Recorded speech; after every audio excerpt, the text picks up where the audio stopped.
We have some major 49ers news and rumors to get to following another soul-crushing loss in a huge game for San Francisco. It continues to be the reality for this organization since 1994 as the Super Bowl drought continues. First, before we get started, another loaded show on the docket for today's 49ers Report. I want to thank all of you for your support all throughout this season.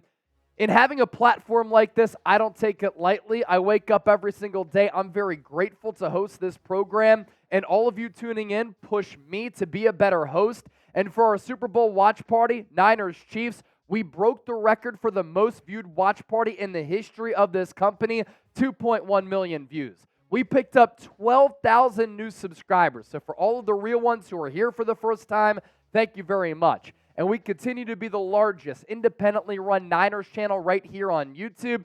And this is a big offseason coming up for San Francisco. A lot of big decisions are going to be made, and the Niners going into the 2024 season, they are the favorites to win the Super Bowl. So the quest for 6 will continue. I hope all of you continue to hop on board and join me for the ride. So make sure you subscribe. And with that, let's talk some Niners right now. It's going to be a tough show to get through, but let's get through it together.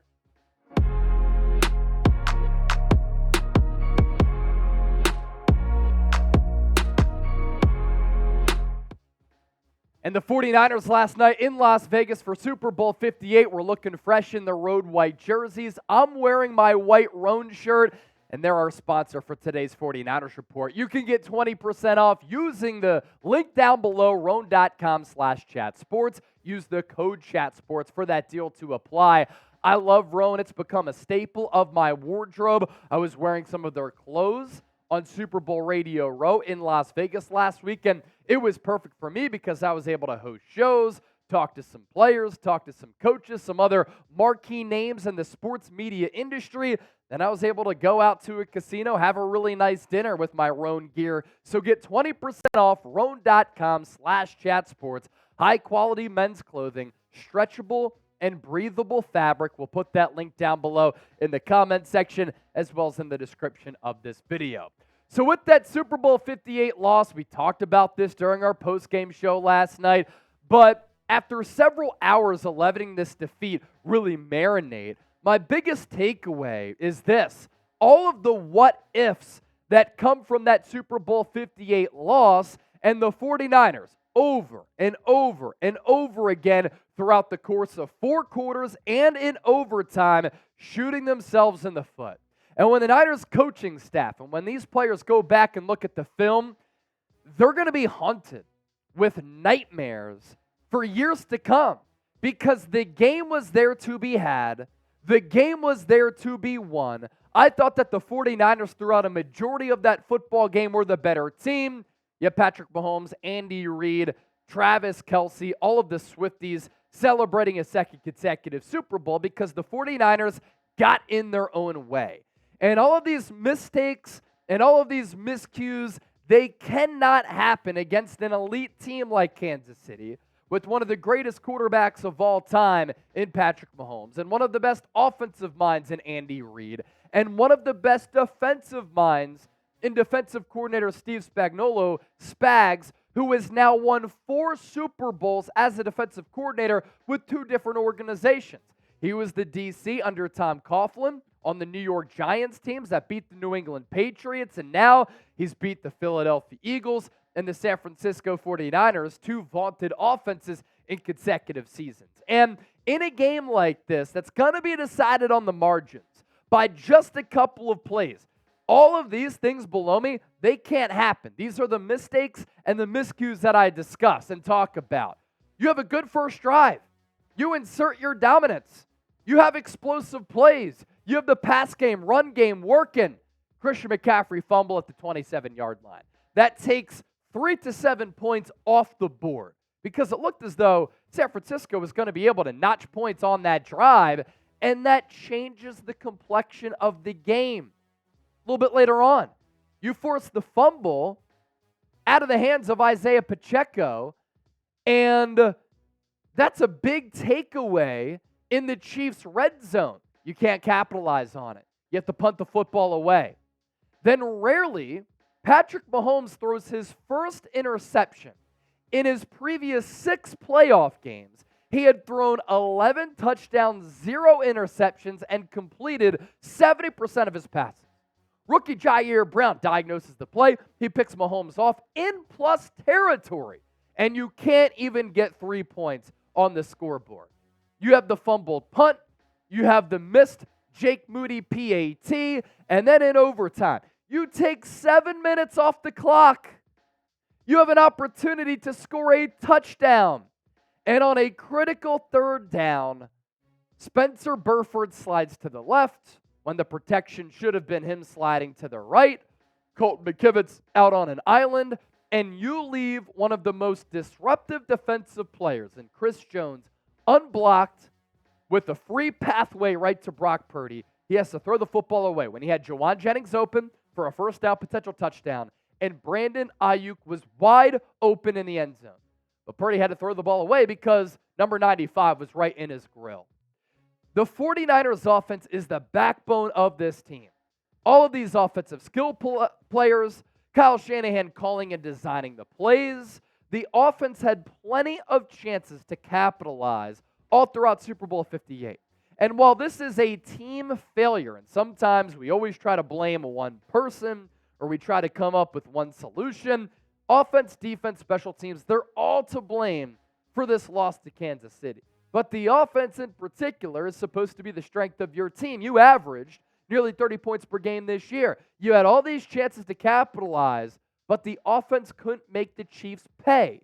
And the defense played well until they wore down and had coverage breakdowns late in this game, which really spoiled what was up until that point a very quality defensive performance. But the lack of execution on offense gave Patrick Mahomes multiple opportunities. And the Chiefs switched defenses, man, zone. That confused San Francisco, segueing from the second quarter to the third quarter. That's why the Niners offense went into a little bit of that lull. And when you can't extend drives, and when you can't capitalize on giveaways, which are rare coming from a team like Kansas City, what happens naturally? Patrick Mahomes just has more drives. And with more opportunities, he's going to make you pay because the averages are going to play out, and Mahomes is going to end up matriculating downfield. He's going to be able to capitalize and put points on the scoreboard. Now, as part of this loss, a lot of fans are deflecting blame toward Kyle Shanahan. I totally understand that. Kyle Shanahan was and continues to be labeled as a coach who cannot win the big game. He was the offensive coordinator for the Atlanta Falcons when the Falcons in the Super Bowl against the Patriots were up 28-3. Falcons sputtered, lost. Kyle Shanahan was the head coach in 2019, Super Bowl 54, when the Niners went into the fourth quarter with a 10-point lead against the Chiefs and lost. In the 2021 NFC Championship game, the Niners sporting a 10-point fourth quarter lead against the Rams, they lost that heartbreaker. And now in Super Bowl 58, you're up by 10. You have a couple of different opportunities to extend upon that lead, especially after the Jair Brown interception. When you're up 10-3, you make it 17-3 there, you're in a position that you want to be in. The 49ers playing from ahead, that's when they play their best because they can strangle the opponent with a really good defense that can play at its pace and a Niners offense that can play at its pace. And they can dictate the rhythm and the flow and the complexion of the game, being able to run it and throw it. But Kyle Shanahan continues to come up small in some of these big spots, and the big game continues to evade him. And it seems as though the moment up to this point has been a little bit too bright for Kyle Shanahan. He's now 0-3 when calling plays in the Super Bowl. His teams have been outscored 74-29 in the second half. He has always struggled with game management.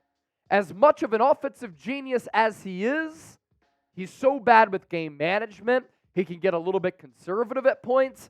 But look, if you're calling for Kyle Shanahan to get fired, you're going too far. You have to be careful what you ask for. He's an elite coach in this league, one of the best offensive minds who maximizes skill players, maximizes his quarterbacks.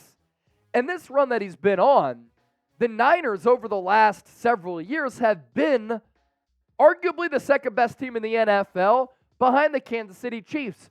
4 NFC championship games and 2 Super Bowl appearances in 5 years. That's damn good. And you will take that anytime that you can get it as a fan. Because when your team is playing on the big stage, you crave moments like this past week with the build-up to the Super Bowl and seeing a thrilling game like that. Now, unfortunately, you have to deal with the heartbreak of another sour defeat. But if you fire Kyle Shanahan, what's your solution? Who's your option to be the head coach for this team? And are they going to be better than Kyle Shanahan? I don't think so. And Shanahan's career, to me, is off to an eerily similar start to Andy Reid's with the Philadelphia Eagles. Andy Reid, Kyle Shanahan, both smart, young, innovative offensive minds who couldn't win the big game. Reid had to rebuild the Eagles, big brand. Shanahan had to rebuild the Niners, big brand, both with passionate fan bases. And believe me, the seat got hot for Andy Reid. It's hot right now for Kyle Shanahan. And starting in year 3, Andy Reid made it to 4 straight NFC championship games with 1 Super Bowl appearance, 5 NFC titles and 1 Super Bowl in 14 years before he got fired by Philadelphia. He didn't win a ring until Patrick Mahomes came around and they won their first championship in 2019 against San Francisco. Kyle Shanahan had to rebuild the Niners, and since 2019, he's made it to 4 NFC titles in 5 years, but of course is 0-2 in Super Bowls. And I get where people are coming from in ripping Shanahan for taking the ball to start overtime. But what if he wanted to give his defense a little bit of a rest, which was worn down? He said he wanted to take the ball to go down and score. If the Niners block Chris Jones, they score a touchdown, and you're in a favorable spot. So I didn't hate that decision. And then also people are ripping Kyle Shanahan, saying that he was coaching scared.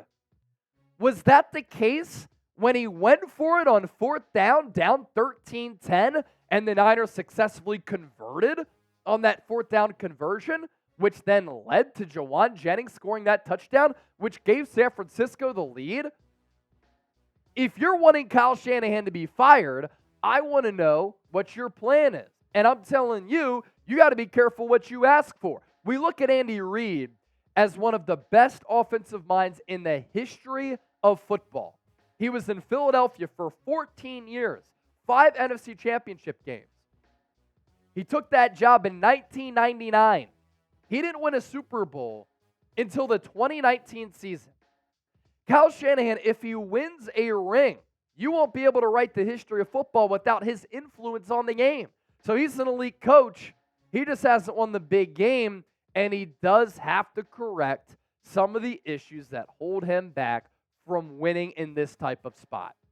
With that, let's ask you this, and let's gauge the temperature of this fan base. Is Kyle Shanahan the long-term answer for the 49ers? Why for yes and for no? Now, while I defend Kyle Shanahan, what I didn't like is the fact that these 3 playmakers on your screen, Brandon Aiyuk, Deebo Samuel, George Kittle, combined for 8 catches, 86 yards. We've been heaping praise upon this Chiefs defense. They're fantastic, right?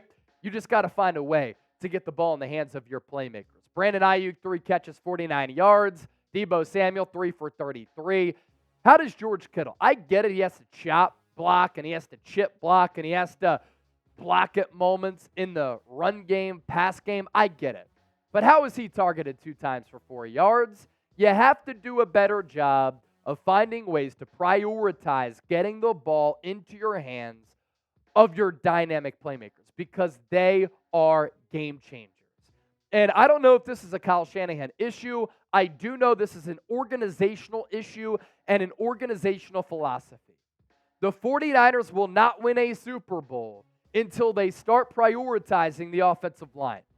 When you have Spencer Burford and Colton McKivitz against a team that was number 2 in sacks and blitzes as much as Kansas City, and Spags knew that. That's why he loaded up the right side of that Niners offensive line. That's not going to cut it in a game of this magnitude. And some people want to rip Brock Purdy. Some people, his detractors, his haters, are taking victory laps around him not winning the Super Bowl. He needed more help. I don't think that Brock Purdy was the issue in this football game. The Chiefs' defense generated a season-high 9 unblocked pressures, all on the blitz. Chris Jones, a team-high 6 pressures.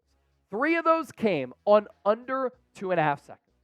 He dominated the interior of this Niners offensive line, in particular at that right guard spot.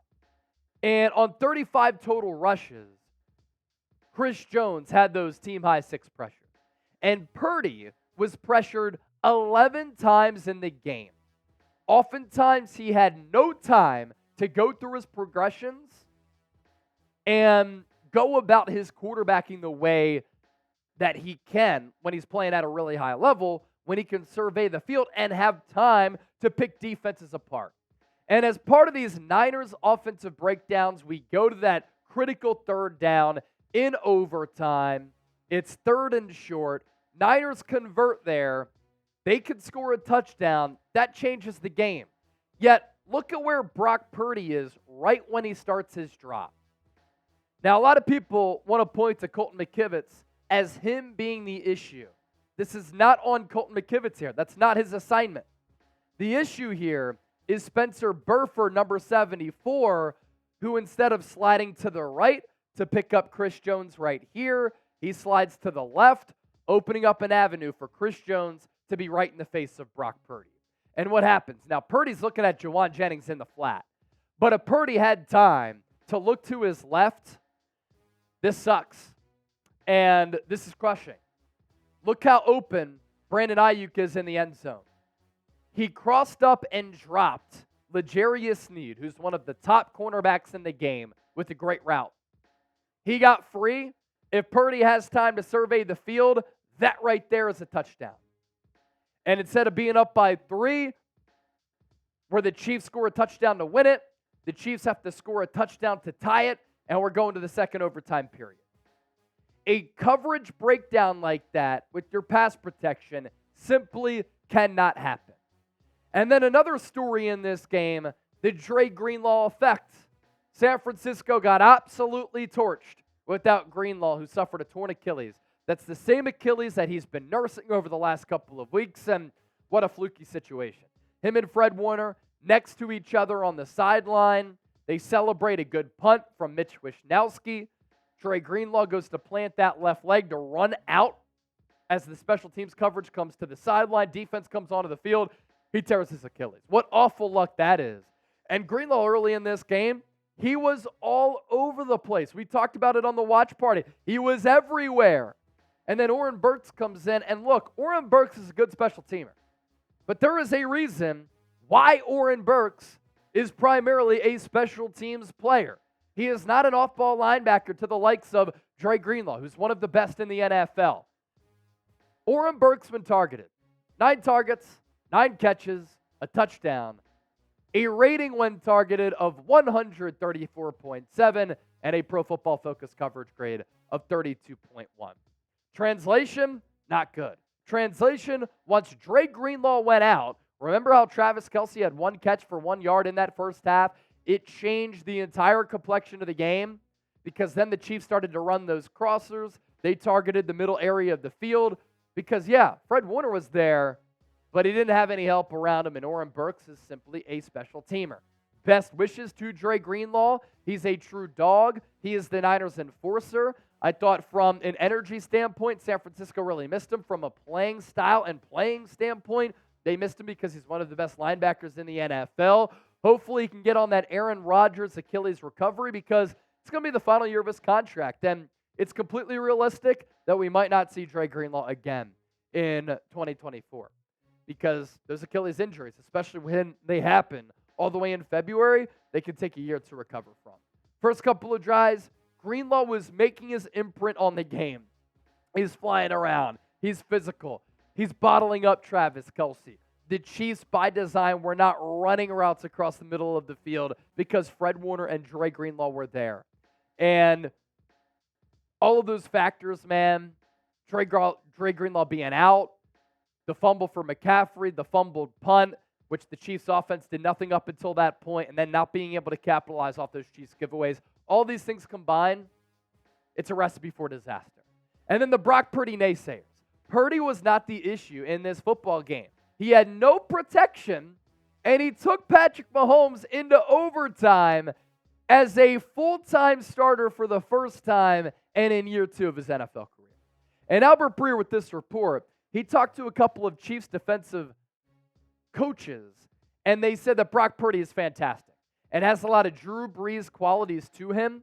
Here's part of that report. In this case, the score stayed 10-3 because of how the defense was turning a corner, thanks to a couple of adjustments the Chiefs' wizard of a defensive coordinator, Steve Spagnuolo, implemented right around the break. It was necessary quite simply because Brock Purdy was better than Spags may have anticipated coming in.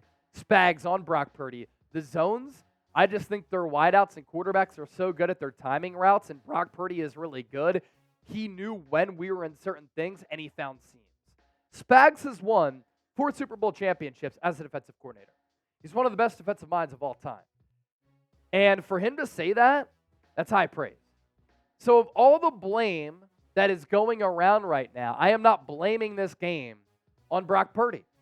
I thought that Brock Purdy played pretty well. And when you go back to some of the completions that he made some high-level throws.